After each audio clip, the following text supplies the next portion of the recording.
Hello students, I am Rachna Bansal, science teacher of class 10th.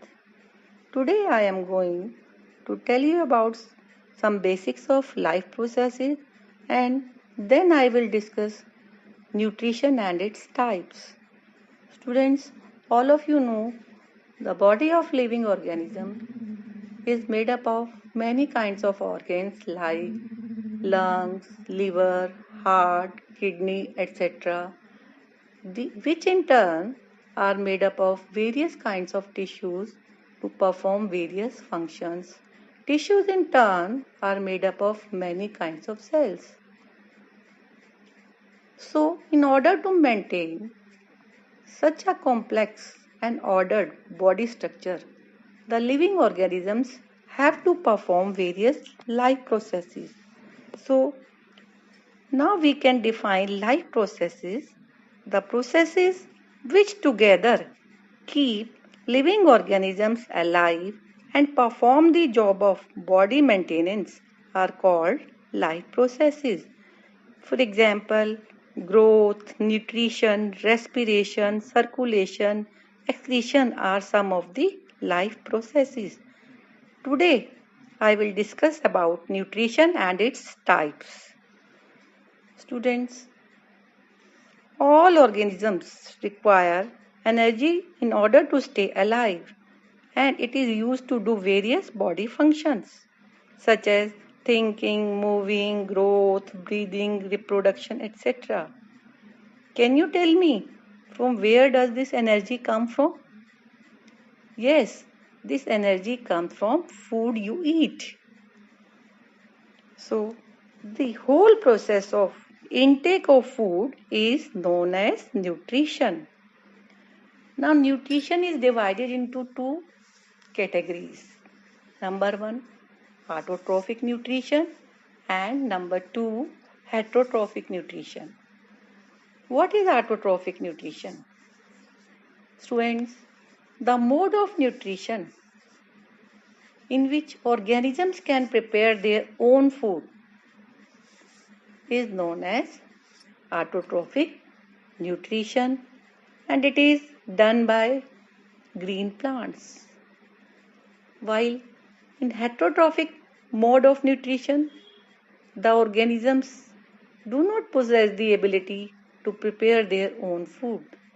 They depend upon green plants directly or indirectly. For example, all the animals, human beings, and some bacteria. Now we will discuss how autotrophic mode of nutrition is carried out by green plants. Students, green plants carry this autotrophic mode of nutrition by the process of photosynthesis. What is photosynthesis? Photosynthesis is the process of preparation of food by consuming carbon dioxide, water in the presence of sunlight and chlorophyll. Equation of photosynthesis is 6 CO2 plus 6 water gives 6 C6H12O6, that is glucose, plus 6 oxygen and then energy. This process occurs in the presence of sunlight and chlorophyll. Now students, can you tell me what are the raw materials of photosynthesis? These are carbon dioxide, which enters through stomata, present in leaves from the atmosphere. Water, it comes from soil by roots. Chlorophyll, it is present in chloroplast, present in leaves, and sunlight comes from the sun. So now we will discuss how does this process occur, or what are the events of photosynthesis. Students, events of photosynthesis are number one, absorption of sunlight by chlorophyll, which is converted into chemical energy, and this chemical energy is used to split water molecules into hydrogen and oxygen. So second step of photosynthesis is splitting of water into hydrogen and oxygen. This hydrogen is used then to reduce carbon dioxide into carbohydrates, that is glucose, and oxygen is released as a byproduct. So third step of photosynthesis is reduction of carbon dioxide to carbohydrates.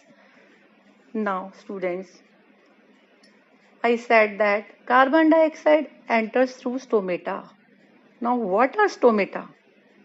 Students, stomata are tiny pores present on the surface of leaves. These are consisting of two guard cells and a stomatal pore.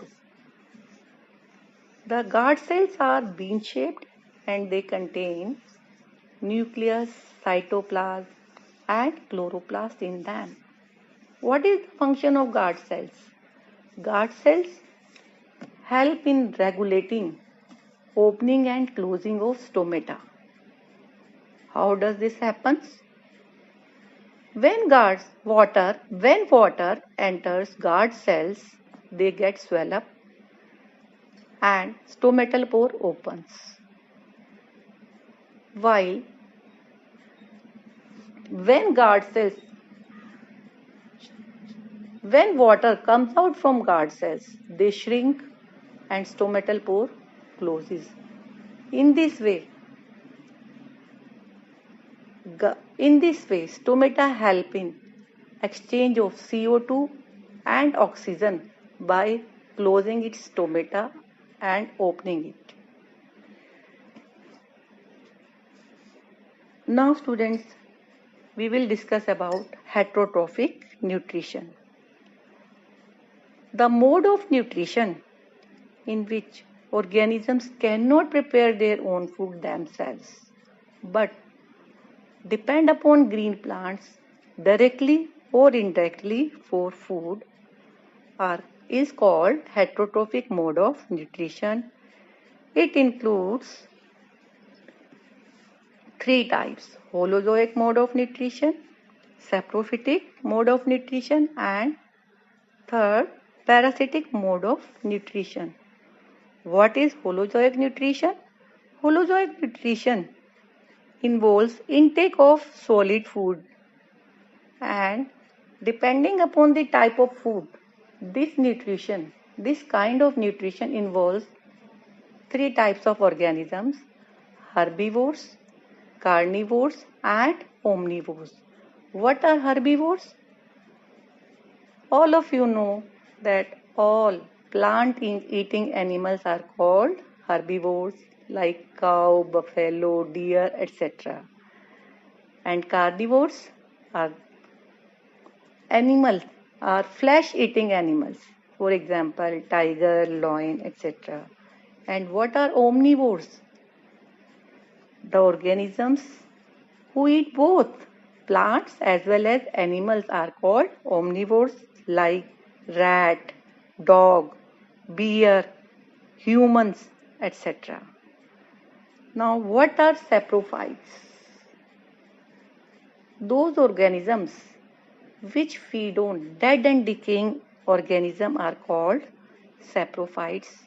For example, fungi like mushroom. And what are parasites? The organisms which take food from the body of other living organisms. They live on or inside the body of living organisms. For example, Cuscusa plant, tapeworm, ticks, lice and leeches. So students, I hope you have understood nutrition and its types well. Thank you.